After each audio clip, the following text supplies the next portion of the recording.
In the far reaches of the galaxy, in a sector so remote that even star maps barely mark it, lay a small planet known simply as Death. Its name was enough to make most species turn away, whispering warnings about the harsh environment, the dangerous wildlife, and the planet's reputation for destroying colonies before they could even establish themselves. Yet humans, ever stubborn and ambitious, saw potential in the barren landscapes and jagged mountains, the strange forests that seemed to breathe, and the rivers that glowed faintly in the darkness. They thought of it as a challenge, a place to prove that humanity could endure even in the most extreme conditions the universe had to offer. The human settlement on Deathworld was tiny, a cluster of structures built with whatever materials could survive the planet's relentless storms and shifting soil. There were several dome-shaped habitats designed to shield people from acid rain and blizzards that could appear without warning. Between these domes lay small, makeshift farms growing the hardy crops humans had genetically engineered for survival in hostile environments. Even with all the technology at their disposal, life on Deathworld was dangerous and exhausting. Every day was a battle against an unforgiving planet that seemed to test its inhabitants at every step.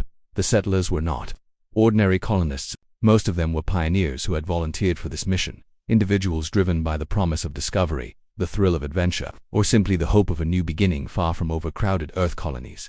Among them were engineers, scientists, farmers, and medics, all working together under the guidance of a council formed to make decisions for the colony. Trust and cooperation were their lifelines because on Deathworld mistakes could be fatal. One wrong move during a storm or one misstep near the hunting grounds of the planet's enormous predators could easily cost a life. Despite the risks, the humans held on to hope. Communication with the outside galaxy was critical, even if the planet's remoteness meant signals took days, sometimes weeks, to reach their intended recipients. They sent messages through the interstellar networks, detailing their situation, reporting dangers, and requesting supplies or reinforcements. But their distress signals were often met with silence. Aliens from the larger councils, who oversaw interstellar colonies and judged which settlements were worth investing in, dismissed the calls. They believed humans exaggerated, labeling them as overly emotional, reckless, or incapable of understanding the universe's dangers. To the aliens, Deathworld seemed like a place humans were bound to fail, and they decided it wasn't worth their time to intervene.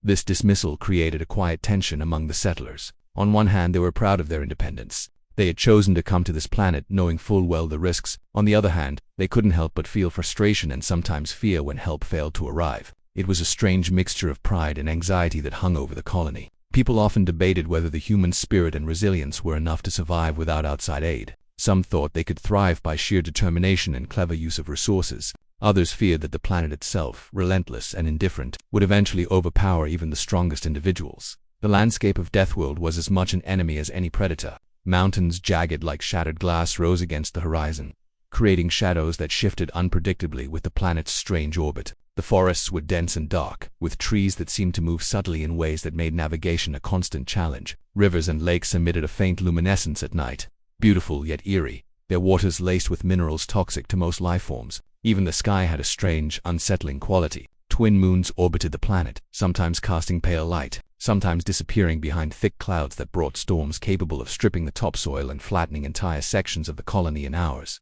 Despite these challenges, humans found ways to adapt. They built strong shelters from local materials reinforced with technology brought from their home planets. They learned to identify edible plants and creatures while avoiding the dangerous ones that roamed the forests and plains. They created warning systems to detect storms early, and emergency shelters were scattered across the colony, so that even those far from the main domes could survive a sudden disaster. This careful planning was not just a precaution, it was a necessity, because Deathworld had no mercy. The social structure of the colony was also unique. Leadership was shared among several individuals, each with expertise in a different field. Commander Lena Arvel, a former Space Fleet officer, handled security and strategic planning. She was pragmatic, never allowing fear to cloud her judgment.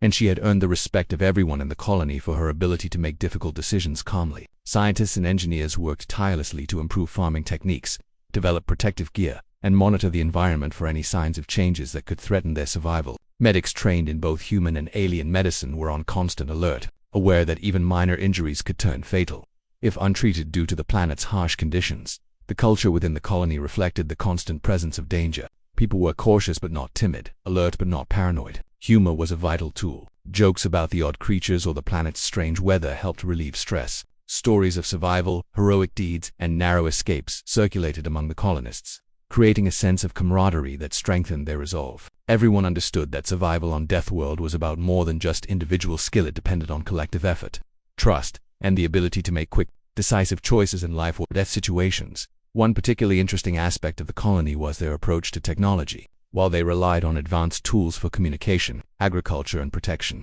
they also developed ingenious low-tech solutions when high-tech systems failed or ran low on power. For instance, simple water filtration systems were created using local stones and plants, while wind and solar energy were harnessed using makeshift arrays that the colonists constantly improved. This adaptability became a hallmark of their community, proving that survival wasn't just about what they brought with them, but how cleverly they used what was available. Despite all these efforts, the humans on Deathworld were painfully aware that their situation was precarious. Every day was a reminder that the aliens they relied on might never respond, and that the planet could turn deadly at a moment's notice. Yet this awareness also gave them a certain strength. They were alive not by luck, but by careful observation, skillful action, and an unwavering will to endure. The tension between the desire for help and the reality of isolation forged a community that was deeply resilient and profoundly connected. Readers begin to see the humans not as helpless victims, but as pioneers who face extreme adversity with courage and intelligence. Their struggle is not just physical, but also psychological. They battle not only the dangers of Deathworld, but also the frustration of being ignored by those who should have been their allies.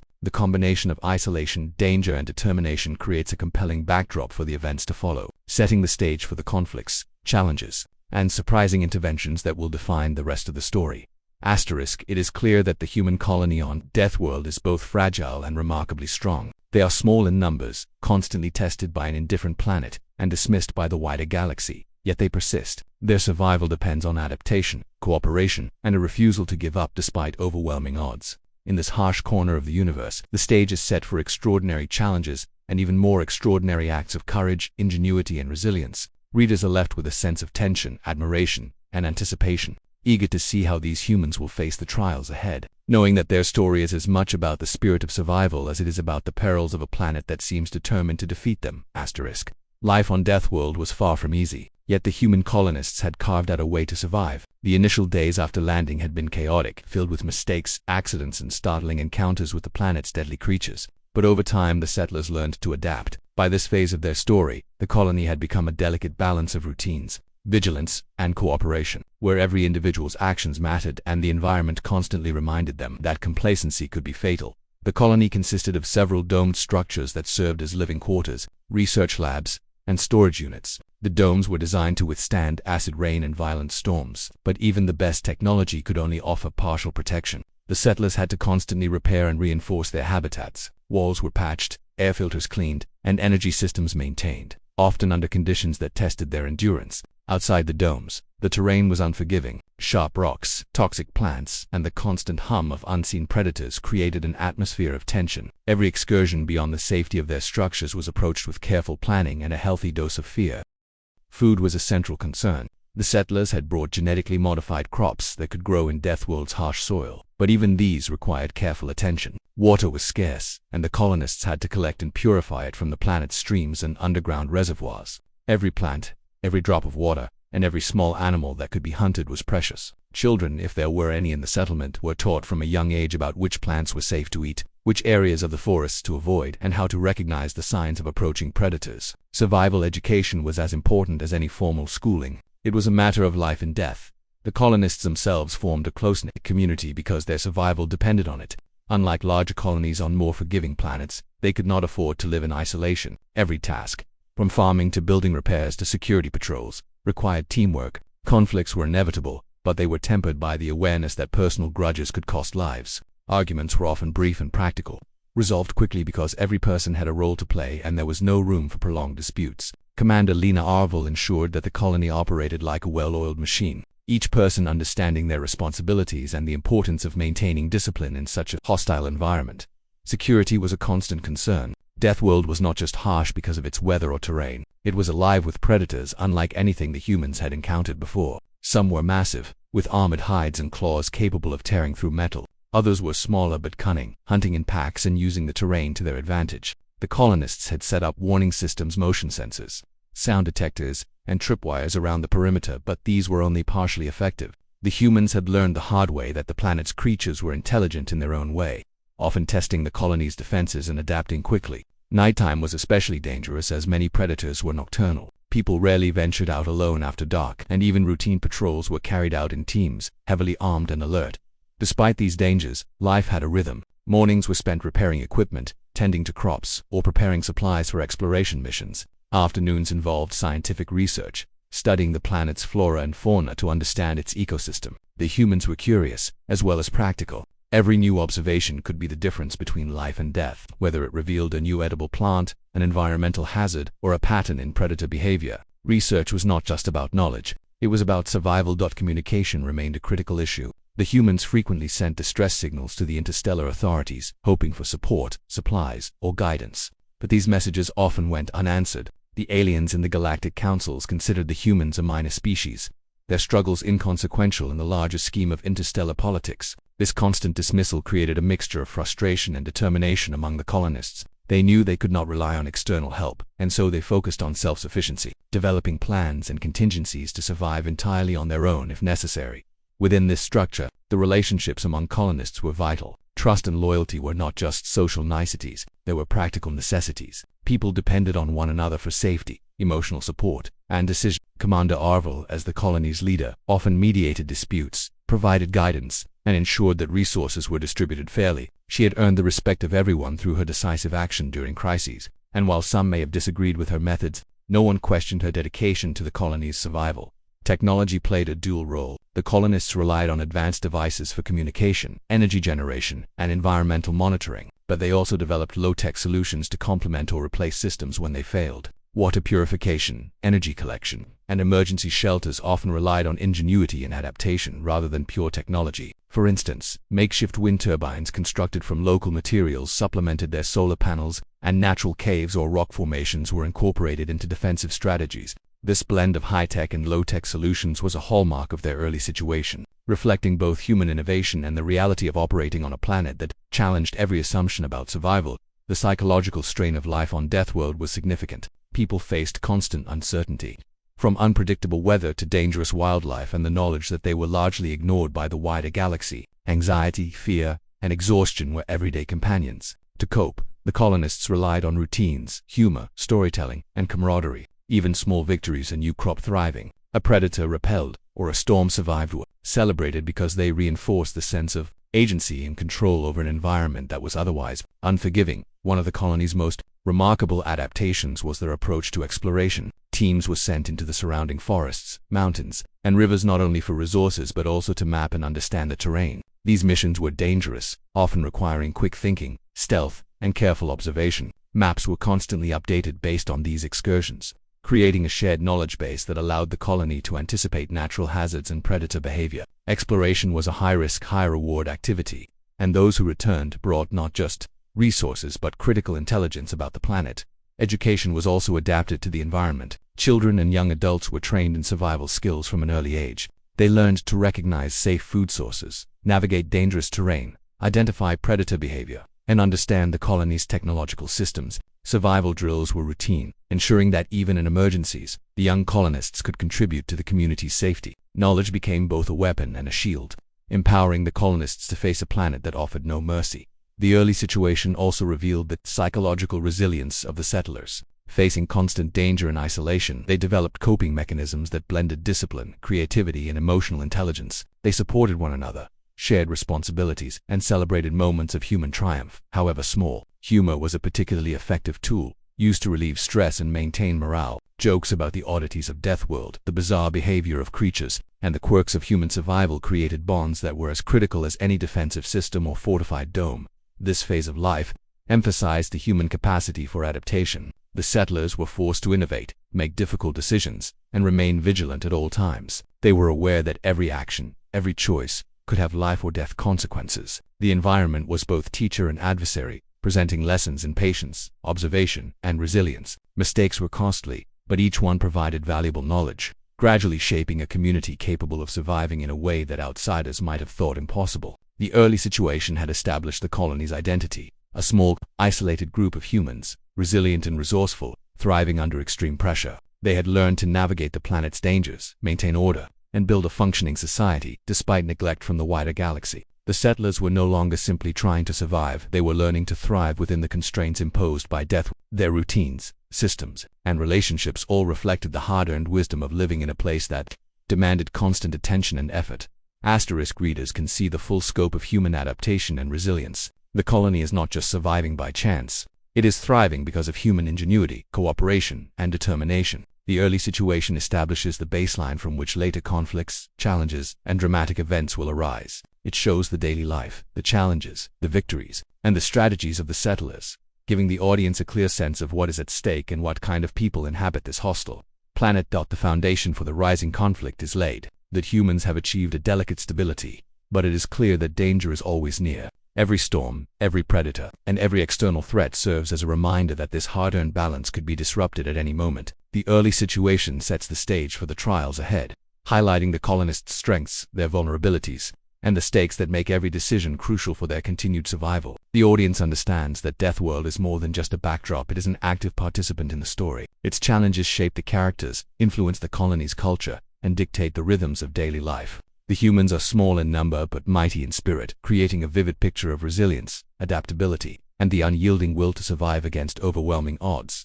Readers are left deeply invested in the settlers' lives, eager to follow them through the dangers, conflicts, and surprises that are sure to follow. Life on Deathworld, despite the colonists' careful planning and strict routines, had never been easy, but it had reached a phase where the challenges seemed to escalate beyond anything they had anticipated. The humans had grown accustomed to a rhythm of survival, managing crops, maintaining equipment, patrolling the territory, and carefully navigating the planet's hazards. Yet, even with all their preparation, the settlers soon realized that the planet itself was changing. Small anomalies began to appear. Storms came with unusual intensity. Predators behaved more aggressively, and even the plants and rivers started to act in ways that were unpredictable. These changes marked the beginning of a new, more dangerous chapter in their lives, a phase where survival would demand not just vigilance, but quick adaptation, courage, and unity. It began subtly. One day, the engineers noticed that the energy cells powering the colony's communication arrays were draining faster than usual. They initially assumed it was a technical fault, perhaps a misalignment in the solar collectors or a minor leakage in the energy conduits. However, upon closer inspection, it became clear that something more unusual was happening. The weather had become erratic, with sudden gusts of wind strong enough to damage the solar panels, and electric storms that interfered with the colony's equipment. Even minor miscalculations in energy consumption now had amplified consequences. The colonists had to work around the clock, repairing, recalibrating, and reinforcing systems just to maintain basic functionality. Fatigue began to take its toll, and tension quietly spread among the people at the same time. The wildlife of Deathworld was becoming more aggressive. Predators that had previously avoided the colony's perimeter now began probing closer, attacking livestock, and testing the humans' defenses. The settlers noticed new species emerging in the region, creatures that seemed even more cunning, faster, and resilient than those they had studied before. Some of the larger predators hunted in coordinated groups, displaying intelligence that suggested strategic thinking. For the first time, it became clear to the colonists that Deathworld was not merely hostile, but adaptive. The animals were learning from the humans, exploiting weaknesses, and challenging every security measure the colony had put in place. As these dangers mounted, the psychological stress on the colonists grew. Nights became tense and sleepless, with alarms sounding repeatedly as creatures attempted to breach the perimeter. The children were kept inside, and even routine excursions for resource collection became anxiety-inducing events. Commander Lena Arvel had to make difficult decisions about how many people could safely leave the domes at any given time, knowing that any lapse could result in casualties. Arguments began to surface about priorities. Should more resources go toward reinforcing defenses, or toward ensuring food and water supplies? Some colonists argued that the research into Deathworld's ecosystem should take precedence, while others insisted that survival itself was the only goal. These disputes, though managed carefully, reflected the growing stress and fear within the community. Meanwhile, the repeated dismissal of the colony's distress calls by the Galactic Councils weighed heavily on everyone. It was not only frustrating but demoralizing. Messages were sent repeatedly, detailing the increased aggression of predators, the erratic weather, and the mounting threat to human life. Each unanswered signal was a reminder that the wider galaxy did not value their existence, that in the eyes of these distant authorities, the humans were insignificant. This neglect created a mix of resentment and determination. Some colonists argued for abandoning reliance on alien assistance entirely, insisting that their survival must be self-determined. Others held on to the faint hope that aid might arrive eventually, that persistence in sending signals could make a difference. This tension between independence and dependence added another layer of pressure, highlighting the psychological challenges of isolation in a dangerous environment. As the rising conflict intensified, small incidents began to compound. A storm destroyed part of the outer perimeter, allowing predators to enter the colony's territory. Livestock was killed, and some of the essential crops were damaged. These losses were devastating, not just because of the resources themselves, But because they exposed vulnerabilities that the settlers had assumed were secure, the colonists had to mobilize quickly, repairing fences, setting traps, and tending to injured animals, all while maintaining their daily routines. Every task now carried a heightened sense of urgency. Mistakes could no longer be absorbed as minor setbacks, they could have catastrophic consequences. The planet's strange environmental changes added to the pressure. Rainstorms brought unusual acidic precipitation, forcing the colonists to move their crops into protective shelters at short notice. The rivers, which had once provided a steady supply of water, began fluctuating in level unpredictably, flooding some areas while leaving others dry. Even the temperature swings became more extreme, testing both the human body and the colony's climate control systems. Scientists worked tirelessly to understand these changes, but the explanations were incomplete. It became increasingly clear that Deathworld itself was a formidable force, an entity whose behavior could not be entirely predicted or controlled. Within the colony, the rising conflict also tested relationships and leadership. Commander Arvel faced mounting pressure as colonists questioned certain decisions. Some argued that she was too cautious, holding people back from exploration missions that might provide vital resources. Others believed she was too reckless, risking lives unnecessarily by pushing the limits of safety during predator hunts or repairs. Balancing these perspectives required skill, diplomacy, and a deep understanding of human psychology. Arvel had to inspire confidence while maintaining discipline, ensuring that fear and frustration did not escalate into chaos. Leadership was tested not by a single event, but by the continuous pressure of an environment that refused to relent. The rising conflict was not limited to external threats. Internal challenges also emerged as fatigue, fear, and uncertainty wore on the colonists. Minor accidents became more frequent, miscommunications more common, and tempers shorter. The stress of living on the edge of survival made every task a potential trigger for conflict. Teams had to work together under extreme pressure, relying on clear communication and mutual trust. A misstep during a predator encounter, a lapse in attention during a storm, or a disagreement over strategy could all have dire consequences. This constant high-stakes environment revealed both the strengths and weaknesses of the human community. Despite the mounting dangers, the colonists displayed remarkable ingenuity. They devised new traps and barriers to protect the settlement, adapted farming techniques to withstand floods and storms, and experimented with alternative energy sources to compensate for unpredictable solar and wind conditions. Exploration missions became more strategic, focusing on understanding predator behavior and mapping safe routes for resource collection. Every problem prompted a creative solution, and every success reinforced the community's resilience. Yet each solution carried its own risks, and the constant balancing of survival priorities created a tense, unrelenting atmosphere. Communication continued to be a critical point of tension. Every unanswered distress call was a reminder that the galaxy at large did not care for their survival. Colonists debated whether to continue relying on alien authorities or to focus entirely on self-sufficiency. The repeated neglect highlighted the fragility of their position. It also created a sense of isolation that weighed on both morale and decision-making. Colonists could not rely on outside support, forcing them to confront the rising threats with their own ingenuity, courage, and cooperation. As the rising conflict reached its peak, it became evident that the colony's early stability was under threat. The Redditors were more aggressive, the environment more unpredictable, and the internal tensions more pronounced. Commander Arvel organized emergency drills, reinforced patrol schedules, and held frequent strategy meetings to ensure that everyone understood their role. Yet, she also knew that even the best plans might not prevent catastrophe. The rising conflict had made survival precarious. The colony could no longer rely on routine or predictability. Every day was a battle against multiple threats, each capable of tipping the balance toward disaster. This phase also revealed the colonists' psychological resilience. They faced fear, uncertainty, and repeated setbacks, yet they adapted. Teams worked together, supporting one another emotionally and practically. Humor, storytelling, and shared rituals helped maintain morale. Even small successes rappelling a predator, saving crops from a storm, repairing critical equipment was celebrated as victories, reinforcing the human capacity to endure. These moments of triumph provided motivation and hope, essential tools in an environment that tested every aspect of human ability. The rising conflict underscored the unpredictability and danger of death. The planet itself seemed to act as a force of nature, responding to human activity and shaping the challenges the colonists faced. Weather patterns became less predictable, wildlife more aggressive, and natural resources less reliable.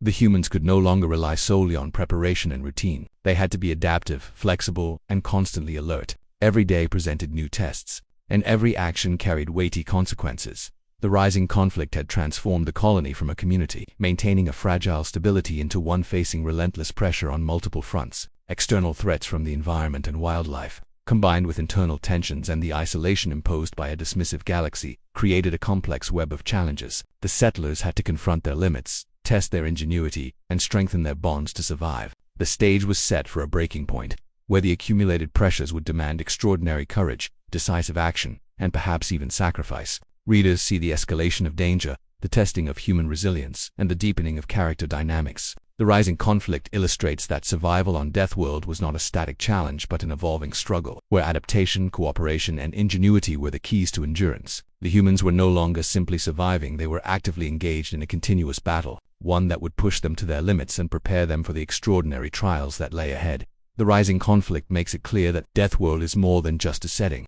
It is a force that shapes the story itself. The planet's unpredictability, the intelligence of its wildlife, and the indifference of the wider galaxy combine to create stakes that are both immediate and existential. The colonists' responses to these pressures define their character, reveal their strengths and weaknesses, and set the stage for the dramatic events that will lead to the breaking point of their struggle. Readers are left with a sense of urgency, tension, and anticipation. The humans have shown remarkable resilience, but the accumulation of threats makes it clear that a crisis is inevitable. The rising conflict prepares the audience for the dramatic escalation to come, highlighting the stakes, the dangers, and the extraordinary courage required to survive on a planet as unforgiving as Deathworld. Life on Deathworld had already been a continuous struggle for the human colonists, but by this phase, the challenges they faced escalated into something far more severe. The rising conflict that had tested their resilience, ingenuity, and patience now reached a tipping point where the very survival of the colony was in immediate danger. The settlers, who had grown accustomed to constant vigilance and careful routines,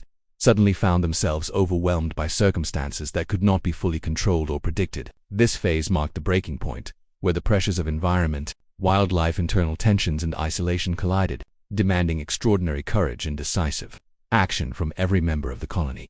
The breaking point began with a series of compounding disasters. Weeks of erratic weather culminated in a storm unlike any the settlers had experienced before. The wind tore through the outer defenses, bending metal frames, collapsing weak structures, and destroying sections of the crop fields that had taken months to cultivate. Rain fell in torrents, carrying acidic compounds that corroded equipment and rendered parts of the domes temporarily uninhabitable. Even with emergency shelters, some colonists were exposed to the harsh conditions, suffering injuries and exhaustion. The storm became a symbol of the planet's relentless power, and its impact left the colony scrambling to maintain basic survival at the same time.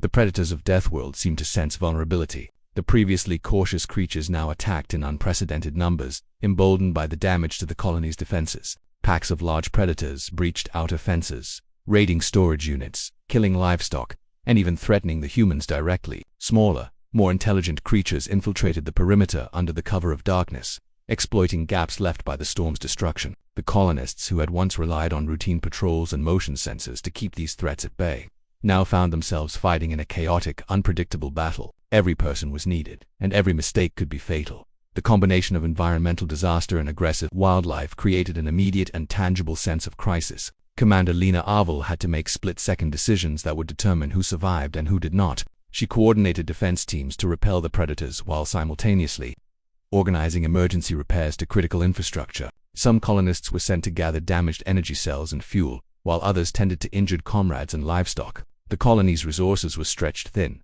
and the risk of failure was high. The breaking point forced each individual to confront their limits, physically, mentally, and emotionally.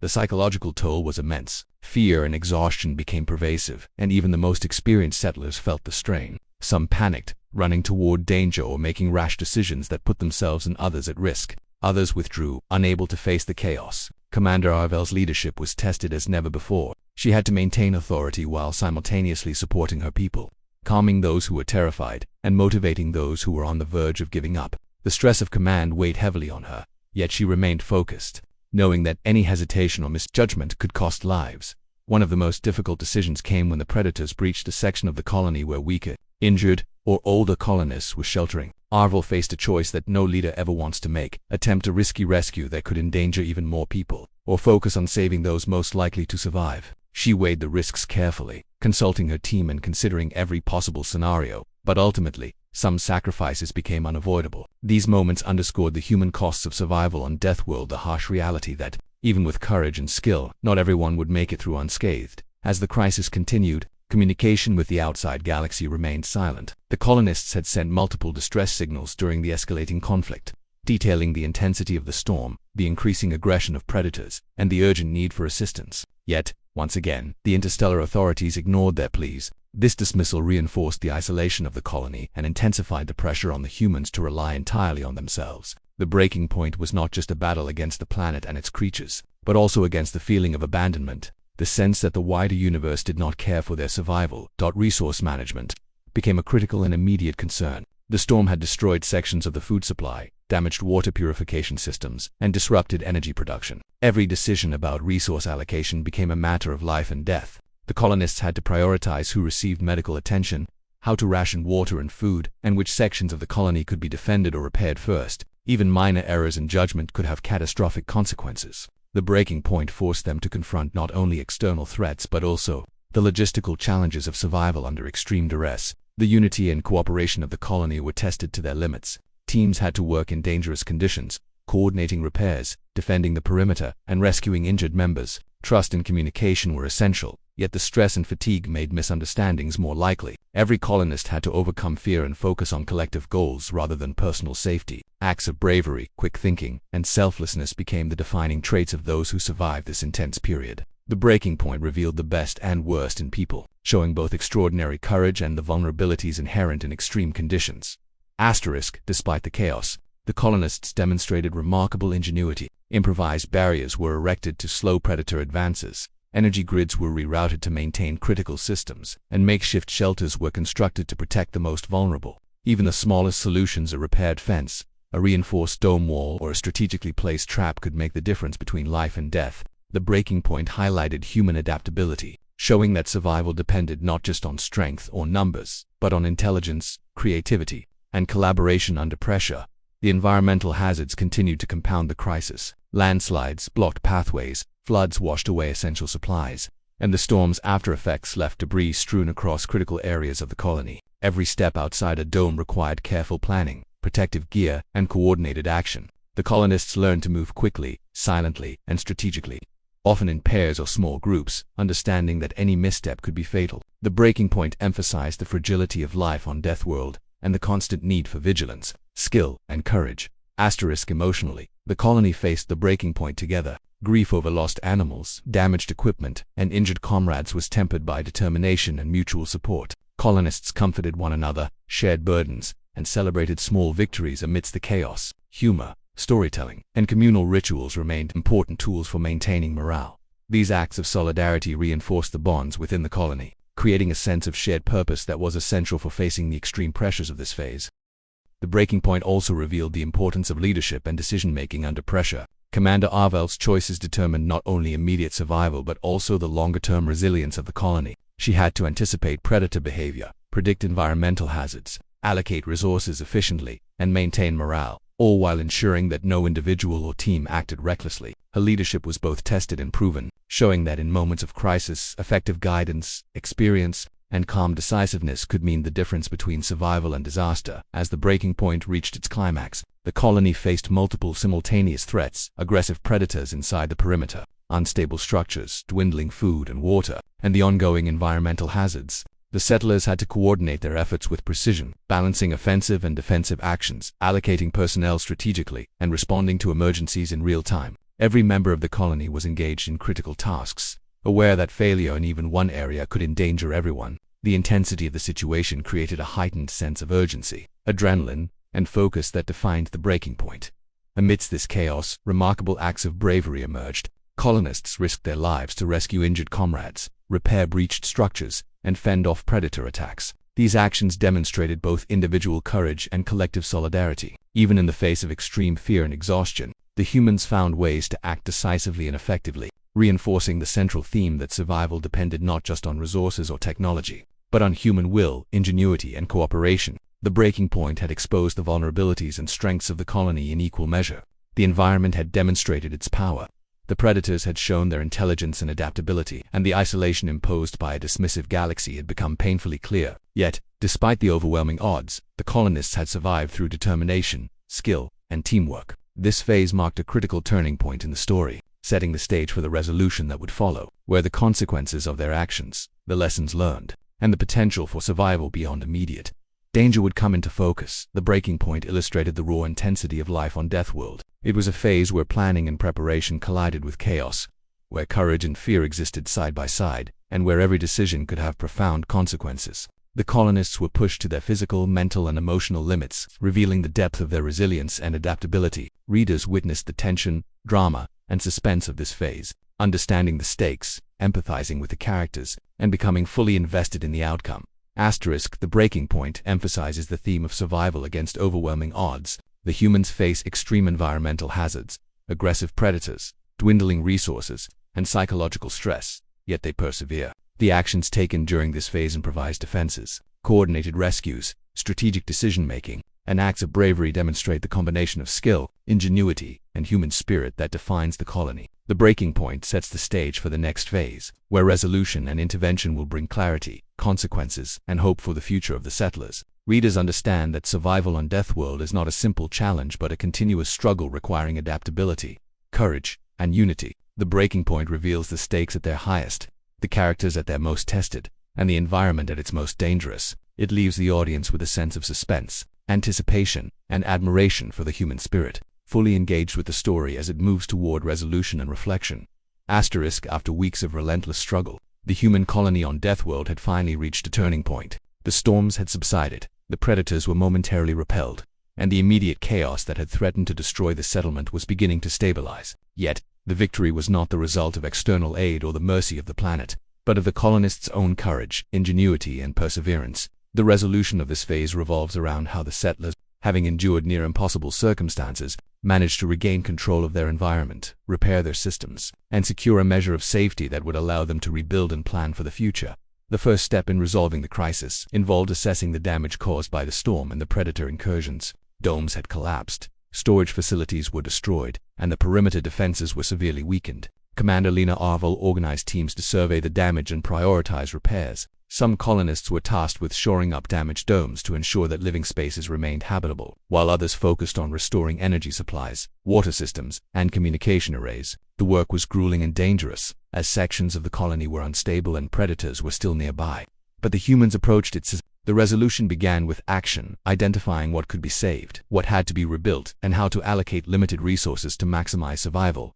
Resource management became critical. Food supplies had been partially destroyed by flooding and predator raids, so the settlers had to ration carefully while simultaneously working to cultivate replacement crops. Water purification systems, damaged during the storms, had to be restored quickly to prevent shortages. Energy grids, some of which had been damaged by lightning strikes and falling debris, were repaired and supplemented with improvised solutions like wind-powered turbines and solar collectors scavenged from debris. Every decision about resource allocation was crucial, and the colonists' ability to work together efficiently determined the difference between continued survival and disaster. The predators that had infiltrated the colony during the breaking point now posed a continuing threat. To resolve this, the colonists developed more effective defensive strategies. Motion sensors, reinforced barriers, and strategically placed traps were used to keep the wildlife at bay. Patrols were organized in shifts, ensuring that no section of the perimeter was left unattended. The humans studied the behavior of the creatures, noting their patterns and weaknesses, and adapted their defenses accordingly. It was not enough to simply react to attacks. The colonists had to anticipate them. This proactive approach marked a significant shift from mere survival to gaining control over their environment, reflecting both intelligence and determination.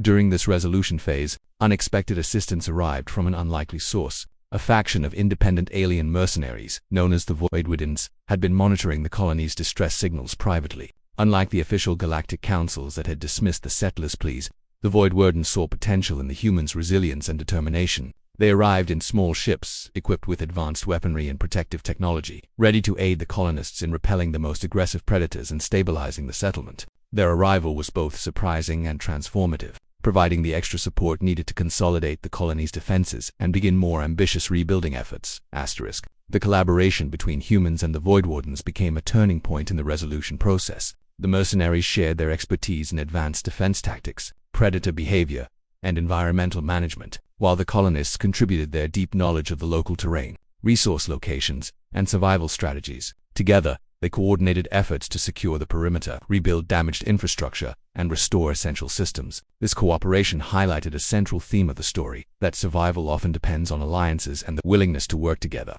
even across cultural or species boundaries.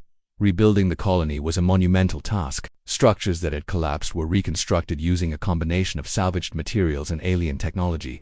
Domes were reinforced to withstand future storms, and storage units were redesigned to protect food and equipment from predator attacks. The colonists also took this opportunity to improve their systems, incorporating lessons learned during the breaking point. Water and energy systems were upgraded for efficiency. Traps and alarms were strategically enhanced, and emergency shelters were increased in number to ensure that every colonist could reach safety during a sudden disaster. The resolution involved not just repair but transformation, making the colony stronger and more resilient than before. Beyond physical rebuilding, the resolution phase also involved addressing the psychological and emotional aftermath of the breaking point.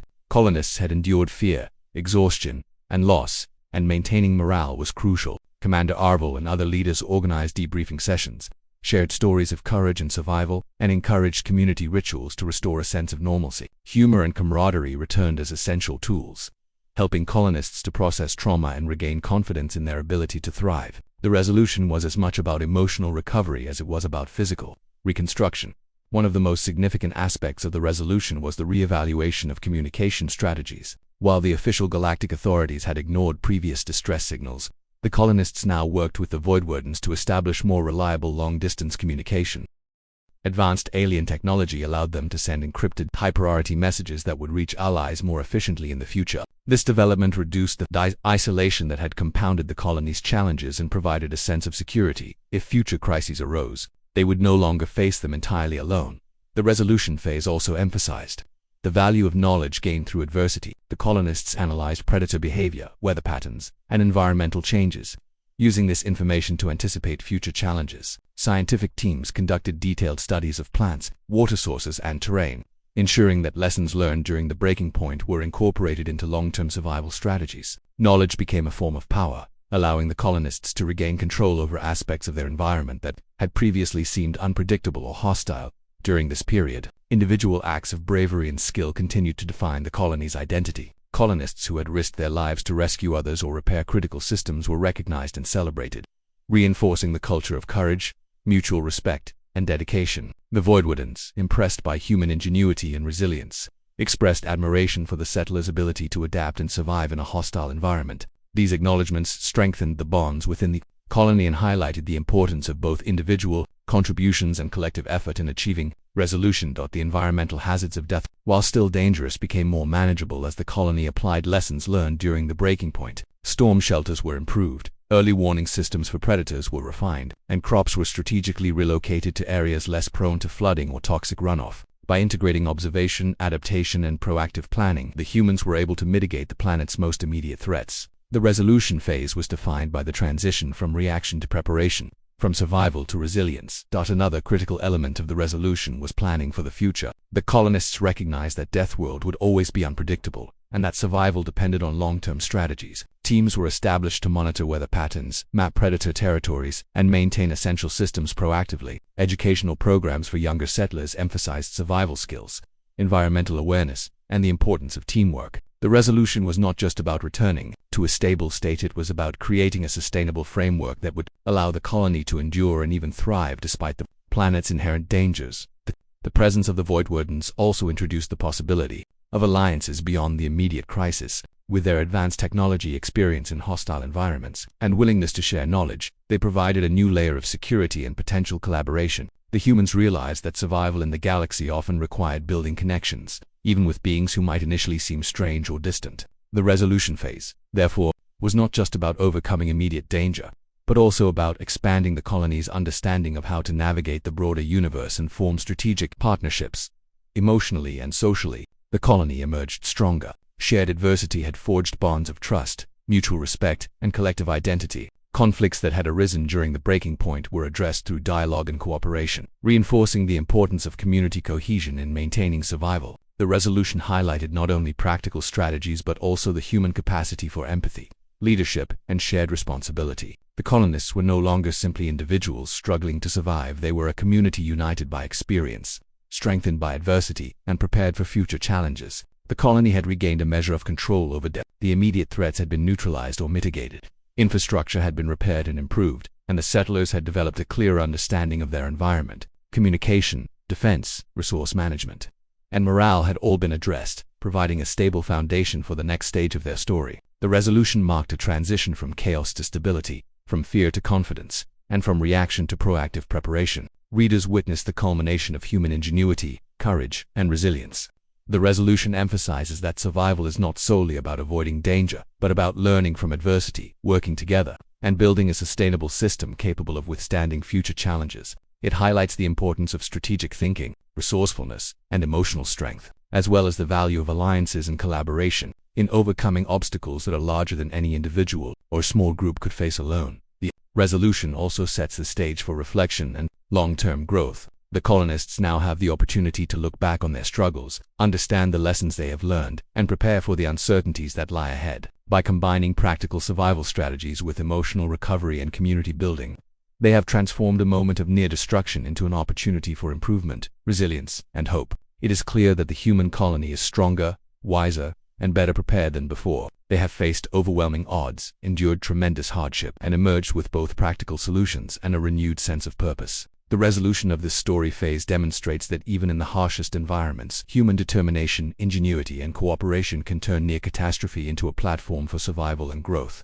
Readers are left with a sense of accomplishment, hope, and anticipation, ready to follow the colonists into the final phase of the story, where reflection and understanding of their journey will provide deeper insight into their resilience and character.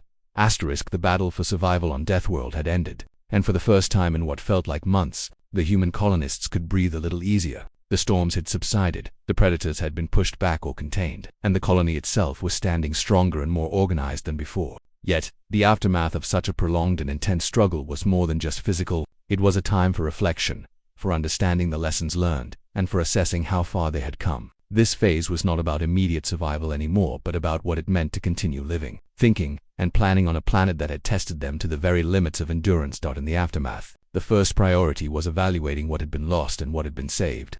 Buildings that had been damaged during storms were carefully inspected, repairs were completed, and in many cases, improvements were made to ensure greater resilience in the future. The colonists took what could have been simple restoration work and turned it into an opportunity for innovation. Domes were reinforced with new materials, storage systems were redesigned to prevent losses from future predator incursions, and energy systems were upgraded for efficiency and redundancy. Even the placement of crops and water reserves was reconsidered, ensuring that critical resources were less vulnerable to environmental disruptions.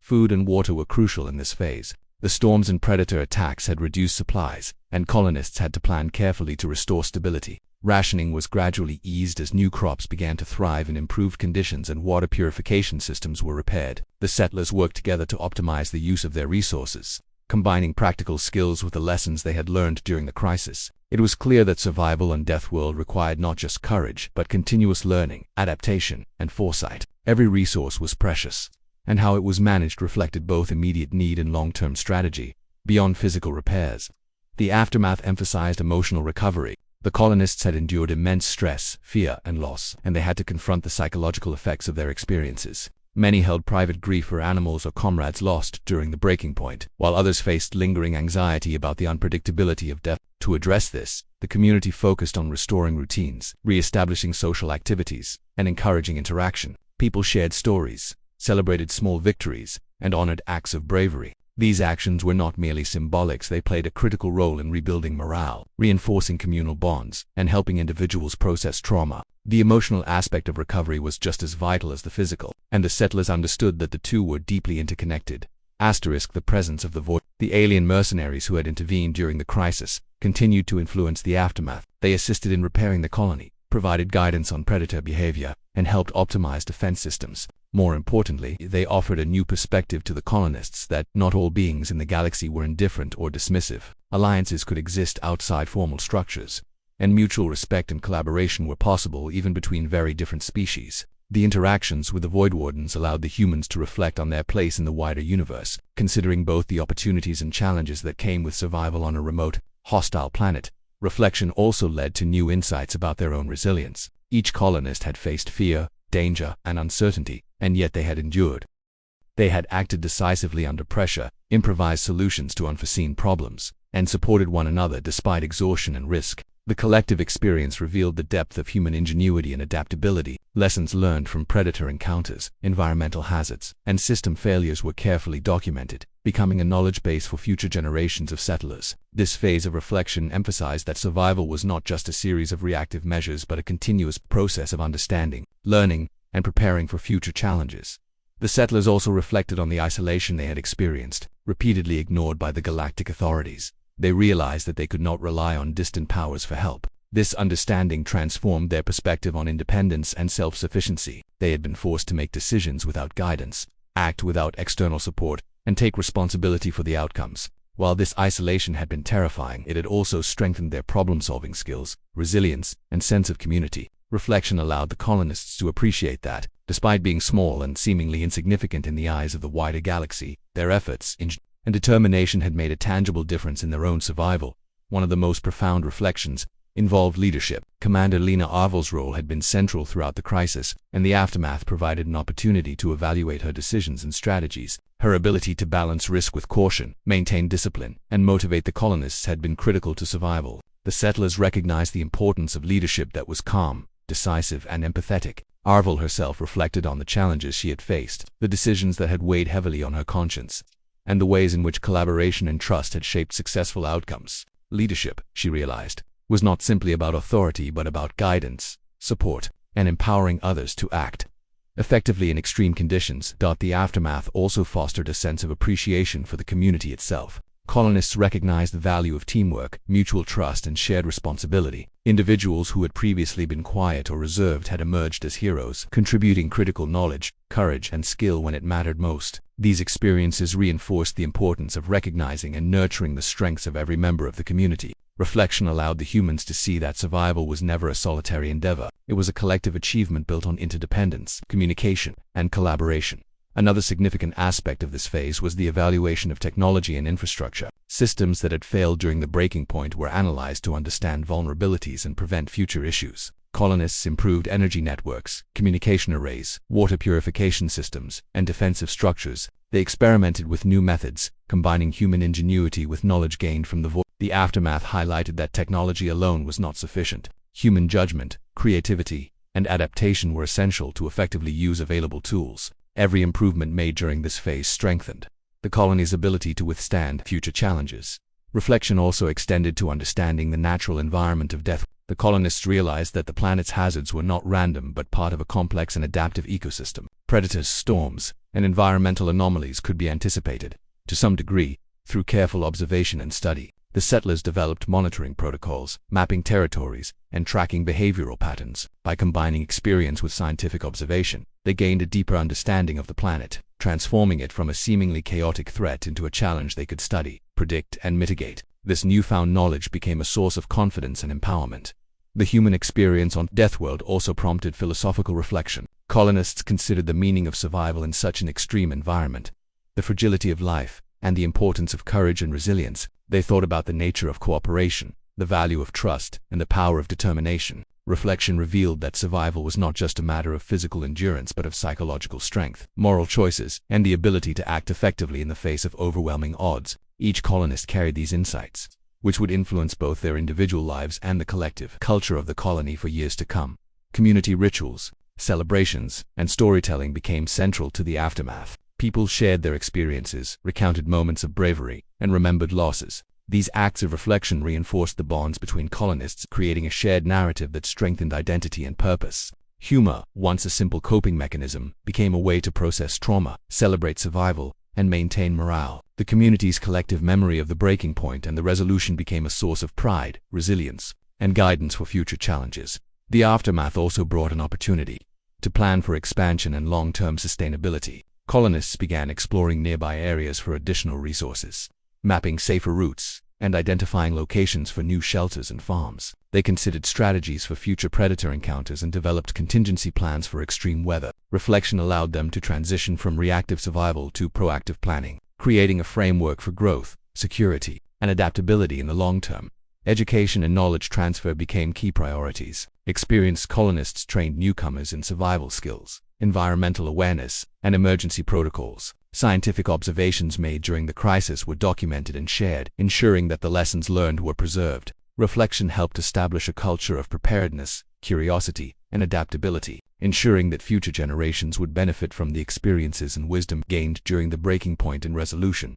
As the aftermath continued, the colonists also considered their place in the galaxy. Repeated neglect from official authorities had taught them that survival depended on self-reliance and strategic alliances. Encounters with the Voidwardens had expanded their perspective, showing that trust and cooperation could exist beyond formal bureaucracies. Reflection allowed the settlers to understand that the universe was complex and indifferent, but that through ingenuity, determination, and collaboration, they could carve out a space for themselves and even thrive in the most hostile conditions. Emotionally, the aftermath was a time of healing and recognition. Colonists acknowledged the trauma they had endured, honored those who had shown extraordinary courage, and supported one another in recovery. They also celebrated the resilience, intelligence, and cooperation that had allowed them to survive. Reflection reinforced the understanding that survival was both an individual and collective achievement, shaped by courage, strategy, and the willingness to work together in the face of adversity.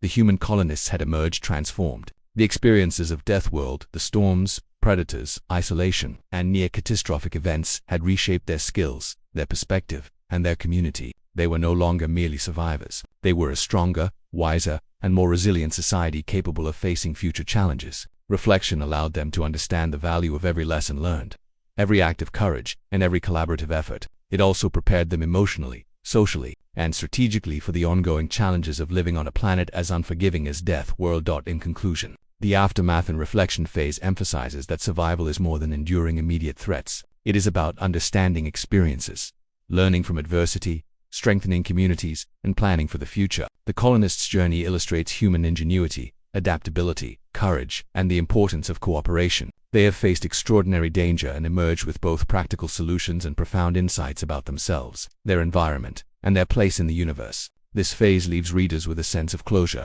hope, and admiration for the human spirit, completing the story with a powerful message about resilience, reflection, and the enduring capacity to thrive even in the harshest conditions.